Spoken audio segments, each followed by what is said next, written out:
அனைவருக்கும் வணக்கம். திருக்குறள் பொருட்பால் அதிகாரம் 44 குறள் 436 குற்றங்கடிதல். தன் குற்ற நீக்கி பிறர் குற்றம் காண்கிற்பின் என் குற்றமாகவும் இறைக்கே. அதாவது தன்னுடைய குறைகளை முதலில் உணர்ந்த பிறகு பிறருடைய குறைகளை ஆராய வெல்லக்கூடிய அரசிற்கு எவ்வித குறையும் இல்லை என்பது இக்குறளின் பொருளாகிறது. நன்றி.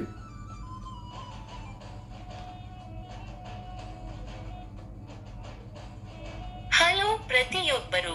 ಟ್ರುಕುಕಲ್ ಪವರ್ 44 ಕರಾಲ್ 436 ಅಪರಾಧವು ತನ್ನ ಪಾಪವನ್ನು ತೆಗೆದುಹಾಕುತ್ತದೆ ಮತ್ತು ಇತರರ ಪಾಪಗಳನ್ನು ನೋಡಿದ ನಂತರ ಅದು ನನ್ನ ಪಾಪವಾಗಿದೆ, ಅಂದರೆ ನನ್ನ ಕುಂದುಕೊರತೆಗಳನ್ನು ಮೊದಲು ಅರಿತುಕೊಂಡ ನಂತರ ಇತರರ ಕುಂದುಕೊರತೆಗಳ ಶಕ್ತಿ ಕಡಿಮೆಯಾಗಲಿಲ್ಲ.